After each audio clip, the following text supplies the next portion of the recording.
before Rome, before Alexander, before the word empire even echoed across continents, there was a boy born into power, only to have it stolen.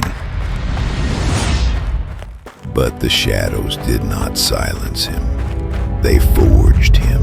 In 1479 BCE, Egypt crowns a new king, a boy named Thutmose, son of Pharaoh, Thutmose II, and a lesser wife.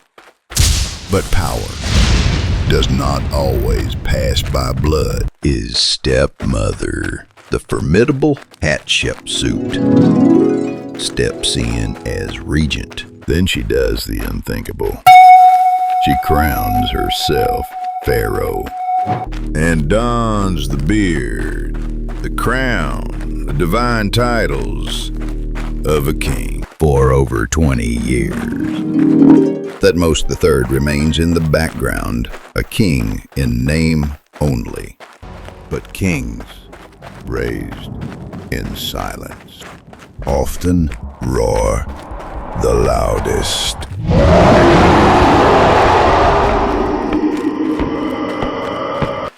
Hatshepsut dies. Egypt expects a boy, but they get a storm. His first act, war, rebellion brews. In the north, every general tells him, go around. He goes through a bold, suicidal gamble. He risked everything for surprise. The Canaanite army collapses. Battle of Megiddo becomes legend. He surrounds the city and waits. Victory wasn't just about swords. It was about psychology. But Megiddo was just the beginning. In 17 recorded campaigns, Thutmose III conquered from Nubia in the south to the Euphrates in the north. He crushes cities, establishes vassal kings, and collects tribute from hundreds of regions. Exotic animals, gold, obsidian, ivory, foreign princesses. His empire stretches further than any Egyptian before or after. Where others built walls, Thutmose built reach. At home, he's more than a warrior. He's a visionary.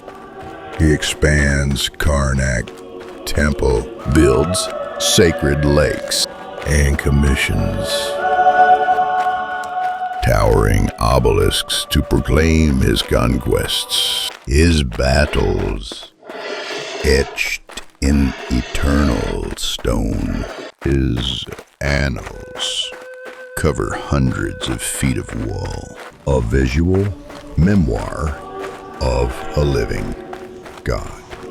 And yet, his empire isn't just physical, it's ideological.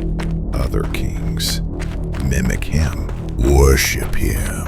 His name becomes symbol and shadow across the ancient world. But Thutmose never forgot. Decades after Hatshepsut's death, her name is erased from every monument. Her statues thrown down. Was it vengeance? A message? Or political necessity? Erasing a precedent he didn't want others to follow. He conquered nations and memory. Hatshepsut was buried in stone until 3,000 years later, when her story was uncovered again after 54 years. Thutmose dies. He's buried in tomb KV-34, hidden in the Valley of the King. His walls show him sailing through the stars, guided by the gods. But his body remained when his tomb was found in 1881. His face had outlived his empire. Thutmose III didn't just lead armies. He rewrote what it meant to rule. Alexander the Great, he came 1,200 years later and followed his example. Napoleon, he studied Thutmose's strategy.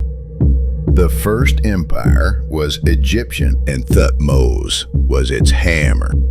He was a boy, denied his throne. A general who became a god, and a god who refused to be forgotten. And in every war, every conquest since, you still hear his footsteps. Thutmose III conquered empires, but his chariots stopped at the Euphrates. For 1,200 years, no king dared stare further east, until a storm-eyed prince emerged from the west, who saw Egypt's obelisks not as monuments, but as stepping stones. He studied Thutmose's battles like sacred texts, the crossing at Aruna, the Megiddo gambit, and whispered, "Why stop at rivers when oceans await?" This is the story of the mad god who took Thutmose's playbook and burned it, who marched 11,000 miles beyond Egypt's dreams to shatter a world Persia couldn't even map. Thutmose's sands have settled, but history's greatest gambit remains unopened. This scroll, seal it with your subquill and witness the god who rewrote the world.